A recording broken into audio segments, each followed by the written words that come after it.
Não faz parte dos anexos que foram apresentados, mas eu estou apresentando aqui uma gravação, né, que foi feita pelo meu assessor, Eduardo Mazagão, ao ter sido contatado pelo ministro Aloysio Mercadante para uma conversa reservada lá no Ministério da Educação.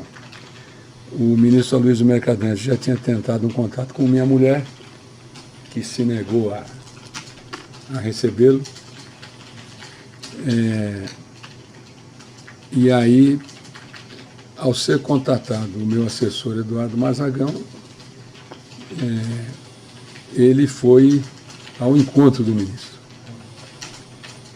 Foi ao encontro do ministro e, evidentemente, tomando os cuidados necessários, né, até porque era uma conversa a dois e ele mesmo, para se defender, ou melhor dizendo, para se proteger, né, ele gravou, através do seu celular mesmo, né, ele gravou o diálogo que manteve com o ministro Aloysio Mercadante. No Ministério, no gabinete, né, o Eduardo Mazagão foi contatado pela assessora principal do ministro Mercadante, que é a Cacá, como a gente conhece, e ele esteve no Ministério, teve duas conversas com o ministro Mercadante e, no início do ano, uma conversa com a própria Cacá.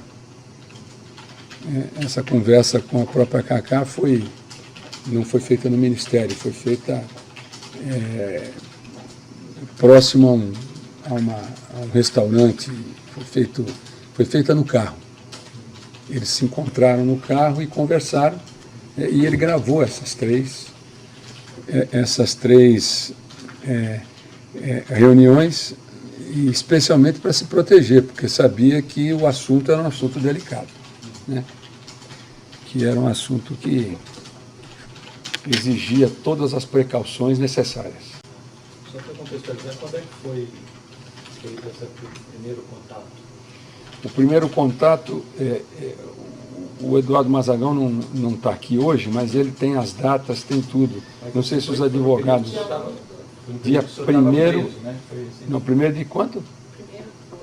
1º do 12, 9 do 12, início de janeiro. Antes disso, ele tinha tentado contato com o esposo, né? Ele tentou falar com minha mulher. Antes dessas três? Antes dessas três. Como é que ele tentou? Quando foi as reuniões? Quando foi essa tentativa de falar com a sua esposa? As datas foram próximas, eu posso até checar direitinho isso. Né? Mas ele primeiro tentou conversar com minha mulher, que rejeitou, mandou a assessoria dele ligar.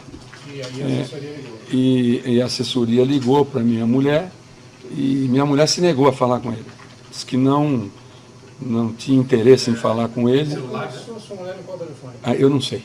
Isso aí eu preciso checar. Como é que foi? Ou pode ter sido via minha secretária também, a Genilce, não sei. Mas isso eu posso, eu tenho todas as informações. Minha mulher se negou a falar. Por que ela se negou? Porque, primeiro que minha mulher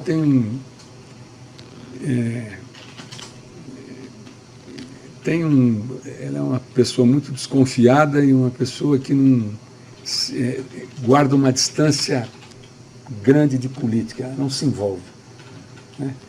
E como o Aloysio Mercadante nunca gostou muito de mim, consequentemente no rebatimento, ela também não gosta. O senhor não tinha boa relação então com ele? Não, sempre tive uma relação atritada, inclusive sabia, até porque alguns dos meus enfrentamentos com o Aloysio Mercadante foram públicos. Televisão, entrevista, quer dizer, não que escondi isso, todo mundo sabe. Então o senhor não era amigo dele? Não, nunca fui. Pode relatar algum tipo de desinteligência como essa? Uma, por exemplo, foi pública, foi quando, no governo Lula, eu era do Conselho de Ética e o presidente Sarney, à época, estava no Conselho de Ética. E o presidente Lula nos chamou, né, manifestando a preocupação dele de, numa eventual cassação do presidente Sarney, o Senado, o governo perdeu o controle da presidência do Senado, porque o vice-presidente do Senado à época era o Marconi Perillo. E faltando 2 anos para terminar o governo Lula, o presidente Lula via isso como um grande risco. E, na verdade, é o seguinte, eu era membro do Conselho de Ética com a ex-senadora Ideli, e mais o João Pedro, que é hoje presidente da FUNAI. E nós fomos convocados no Alvorada e tivemos uma conversa com a Aloysio. Ele foi muito reticente, porque ele era favorável, ele não era favorável a que a gente encerrasse o assunto no Conselho de Ética, ele era favorável a fazer investigações mais aprofundadas sobre os temas que levaram o presidente Sarney ao Conselho de Ética. E houve lá uma discussão muito forte, porque ele era líder da bancada, e, de certa maneira, arrastou a bancada toda nessa posição. E ficou o João Pedro, a Ideli e eu no pincel, porque nós estávamos no Conselho de Ética. E aí nós fizemos um acordo dizendo o seguinte, que ele não ia fechar a questão como líder do partido, ele não iria fechar a questão, e que, ao se abrir o Conselho de Ética, ele iria pedir a palavra e nos liberar com relação à votação que iria ocorrer naquele dia. E, muito pelo contrário, nós fizemos tudo conforme o combinado. Quando abre a sessão do Conselho de Ética, ele pede a palavra, só que ele reafirma tudo aquilo que ele disse no Alvorada, que a posição do partido, a posição da bancada era pelo aprofundamento das investigações. E nos deixou com a brocha na mão, nós ficamos sem. E, como nós tínhamos feito um acordo, nós votamos. Votamos pelo arquivamento do processo. Está conseguindo pegar isso? Bom, e aí, claro, ele ficou bem na mídia e nós fomos os caras que salvaram o Sarney. E aí não teve dúvida. Me pegaram na televisão, como é que o senhor adotou uma postura junto com os outros, com a senadora Ideli, o senador João Pedro, como é que o senhor adotou uma postura, o senhor foi contra a orientação do líder da bancada, assim, do ex-líder da bancada, porque meu líder, ele não é.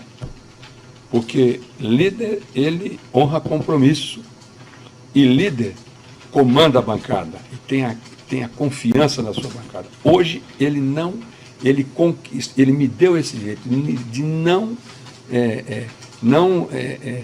aceitar o seu comando e a sua liderança. Portanto, hoje eu não me considero um liderado do senador Aloysio Mercadante. E contei tudo que foi combinado. Falei mesmo, abertamente. Esse foi um fato, foi público, divulgado à época, né? Mas eu tive muitas desavenças, na CPI dos Correios mesmo, né? Que ele deu uma de avestruz, desapareceu, e no final da CPI ele começou a querer criar pinimba para não aprovar o relatório. O único dia que ele apareceu foi que surgiu na imprensa que a campanha dele tinha sido paga pela campanha presidencial, né? A campanha de marketing, e o Duda Mendonça era o marqueteiro dele. A única vez que ele foi à CPI dos Correios foi quando o Duda Mendonça foi convocado, né? E só para tirar do Duda Mendonça o seguinte, que ele não tinha nada a ver com o mensalão e que o Duda Mendonça recebia pela campanha presidencial. Então, as minhas desavenças com o Aloysio foram frequentes e não foram poucas. Então, é uma pessoa que eu conheço muito bem o estilo.